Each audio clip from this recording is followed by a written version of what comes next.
Bah. Kenapa ada kebangun anu Bah. susah gitu kunaon ieu teh? Dek tebuyung kumaha, Bah. Pusing. Nah, make jeung pusing-pusing kunaon. Emu teh ku Abah ayeuna abdi tani, Bah, sakieu. Terus Nya teu ku hama, Bah. hari soal ku hama mah kenaneun hama naon ieu teh?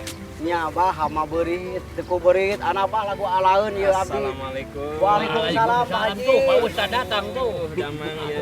Alhamdulillah, Naon Pak ya Haji. teh? Nuju naon? Mun Pak Haji keresan ieu teh abdi teh nya kan perkawis ieu sarang Pak Haji. Nuhun. Keresan ieu nuju di damel biasa kengeng genep kintal Pak Haji. Mung kengeng sakarung ge buat teuing Pak Haji. Da seueur ku hama gitu Muhun. nya. Ku cuaca. Muhun Pak Haji. Keresan hapa Pak Haji ieu teh. Muhun. Muhun da ari hirup mah Muhun. sok aya wae nu kirang ya panya. Muhun. Muhun. Aya panen Muhun. apa nya. Terus kadang-kadang teu aya hujan. Muhun gitu Pak Haji. Terus parae. Muhun. Kadang baleuner tapi Muhun. seueur hama. Cing kumaha solusin atuh Pak Haji? Ya. Assalamualaikum warahmatullahi wabarakatuh. Pemirsa Basmalah, Anda tadi melihat obrolan saya dengan Pak Udin dan Pak Ayun. Ternyata beliau ini merasakan ada sesuatu yang tidak nyaman dalam bertani ini, Kadang panen tapi tidak bagus kualitas padinya. Kadang ada hujan tetapi banyak hamanya. Dan saya yakin dalam seluruh bidang kehidupan kita itu pasti ada yang namanya keluh kesah itu ada. Saya ngobrol dengan para guru juga berkeluh kesah. Anak-anak sekarang itu berbeda dengan anak-anak yang dulu. Anak yang dulu itu dididiknya mudah, kemudian santun kepada guru. Anak-anak sekarang ini rasa santunya sudah berkurang. Saya ngobrol dengan pedagang, obrolannya juga kadang-kadang berkaitan dengan masalah keluhan. Harga-harga naik, kemampuan pembeli berkurang, penjualan menurun, dan seterusnya. Nah pemirsa Basmalah, selama kita hidup, keluhan itu akan terjadi pada diri kita. Karena memang Allah Subhanahu wa Ta'ala berfirman, Innal insana khuliqa halu'a, wa idza massahu syarru jazua, wa idza massahul khairu manu'a, illal musallin. Firman Allah, sesungguhnya manusia itu diciptakan keluh kesah. Artinya keluh kesah itu bagian yang sudah dibawa oleh manusia. Sudah ada dalam diri manusia. Makanya Bapak kan kadang-kadang suka ada mengeluh seperti tadi ya. Karena memang manusia itu diciptakan membawa sifat keluhan. Idza massahu syarru jazua. Manusia itu kalau ditimpa sulit cenderung putus asa. Jadi mengeluh dan putus asa itu berbarengan biasanya. Atau mengeluh melahirkan putus asa.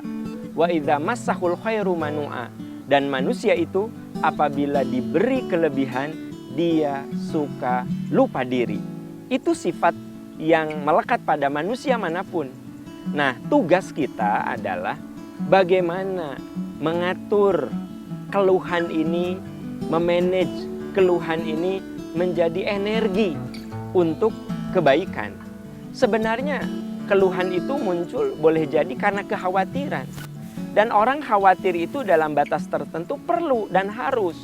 Mahasiswa khawatir dia tidak lulus, maka dia belajar sungguh-sungguh supaya lulus. Petani khawatir gagal dalam panen, maka para petani berusaha merawat padinya, merawat tanamannya dengan sungguh-sungguh. Nah itu supaya tidak terjadi apa yang ditakuti. Jadi khawatir itu boleh. Kemudian mengeluh dalam arti untuk mencari solusi itu masih dibenarkan. Tetapi mengeluh yang kemudian kita menjadi putus asa, mengeluh yang kemudian kita menjadi melupakan karunia dan nikmat Allah, nah itu yang salah. Makanya Rasulullah Shallallahu Alaihi Wasallam bersabda, ajaban li amril mu'min. Sungguh mental orang beriman itu hebat. Kapan hebat? In asobat husarro usyakaro. Kalau ditimpa sesuatu yang menyenangkan dia syukur. Wa in asobat hudorro usobaro. kalau ditimpa sesuatu yang tidak menyenangkan dia sabar. Jadi kata Rasul, inna amrohu kullahu khair. Sesungguhnya segala urusannya akan bagus. Kapan? Ya tadi. Kalau sulit, jangan putus asa. Jangan mengeluh. Sulit, cari jalan keluarnya. Cari solusinya. Kemudian kalau sukses, jangan lupa diri. Bersyukurlah. Kalau para petani bersukses, maka tugasnya adalah berterima kasih kepada Allah dengan berzakat. Kalau pedagang sukses, juga sama dengan berzakat, berinfak, bersedekah. Tapi kalau kita rugi, kalau panennya gagal, kita jangan pernah putus asa. Mendekatkan diri kepada Allah Subhanahu wa ta'ala. Pemirsa Basmalah, ada hadis Rasulullah Shallallahu Alaihi Wasallam bersabda, apabila kita ingin mengurangi keluhan, kalau kita ingin mengurangi berkeluh kesah, kata Nabi, unduru ilaman huwa asfala minkum wala tanduru ilaman huwa fauqakum fahuwa ajdaru alla tajdaru nikmatallahi alaikum. Lihatlah orang yang lebih sulit dari kamu. Semoga dengan kamu melihat yang lebih sulit, kamu lebih bisa berterima kasih. Kalau ibu-ibu di rumah misalnya dapat uang per bulan 2 juta, itu dia akan mengeluh, itu nggak cukup, itu kecil. Kalau yang ibu lihat yang 10 juta, 20 juta, maka 2 juta itu kecil. Tetapi kalau ibu yang tiap bulan dapat 2 juta, lihat orang yang lebih sulit. Ada orang yang tiap bulannya sudah tidak dapat apa-apa lagi karena suaminya sakit, tidak bisa bekerja. Ada yang suaminya di PHK, tidak dapat apa-apa lagi. Maka kalau ibu yang dapat per bulan 2 juta itu lihat orang yang lebih sulit, itu yang kata Nabi, kamu akan lebih bisa berterima kasih. Nah, dalam kehidupan harus seperti itu. Lihatlah orang yang lebih sulit dari diri kita supaya kita berterima kasih. Begitu. Nah, Bapak dan Pak Udin dan Pak Ayun kan kalau sedang ngobrol-ngobrol kadang-kadang suka saling suka saling menguatkan kan? Tadi Pak Udin cerita mengeluh begini-begini ya. Kata Pak Ayun tuh, sing sabar. Nah, pemirsa memang dalam hidup mah harus punya teman. Teman apa? Teman untuk apa ya? Teman ngobrol. Kalau yang satu berkeluh kesah, yang satu menghibur. Ya, jadi jangan orang berkeluh kesah diaminkan. Saya mah duit juga nggak punya, ini panen juga gagal terus. Jangan gini, ya teh panen tuh gagal wae. Jangan begitu, jangan diaminkan. Tapi apa? Sok sing sabar, kita mah masih panen. Orang lain mah belum tentu, dan orang lain mah malah gagal panen. Kita masih bisa panen. Jadi artinya pemirsa Basmalah, tidak salah kalau kita mendengar orang yang berkeluh kesah, kemudian kita menguatkan. Karena di dalam surat Al-Asr dikatakan manusia itu rugi. Illalladzina amanu, kecuali orang yang beriman, wa amilus sholihah, beramal soleh, wa tawasau bil haq, wa tawasau bis sabr. Mereka saling berwasiat, saling menguatkan dalam kesabaran dan kebenaran. Nah, yang dimaksud dengan saling menguatkan itu seperti obrolan Pak Udin dan Pak Ayun tadi. Pak Udin mengeluh, Pak Ayun mengingatkan, kamu teu kudu mengeluh, harus begini-begini. Nah, para pemirsa, tentu saja Anda pun pasti ketika bertemu dengan teman, dia mengeluh tentang anak, ya, aduh saya punya anak, susah sekali disuruh sholat. Nah, tugas kita adalah mengingatkan, ya bersabarlah, anak itu ujian, anak itu titipan, tugas kita berusaha mendidiknya agar soleh. Coba lihat Nabi Nuh tuh, Nabi Nuh itu nabi, ya, tapi beliau diuji dengan anak yang tidak soleh. Begitu ada yang mengeluh tentang suami, suami saya mah. Nah, ingatkan tuh Asiyah segitu solehnya menghadapi Fir'aun, begitu. Nah, jadi pemirsa Basmalah, ternyata untuk mengurangi keluh kesah, kita bisa lihat obrolan Pak Udin dan Pak Ayun tadi. Satu mengeluh, satu menguatkan. Nah, kita pun dalam kehidupan begitu. Ketika teman kita mengeluh, kita saling menguatkan. Nah, kemudian tentu saja kita harus berusaha, ya, melakukan yang terbaik supaya yang dikhawatirkan itu tidak terjadi. Kalau misalnya petani itu mengalami gagal panen, maka harus belajar kenapa itu bisa gagal. Belajar lagi, mencari tahu, bertanya kepada orang yang lebih berpengalaman supaya panennya ke depan lebih berhasil lagi.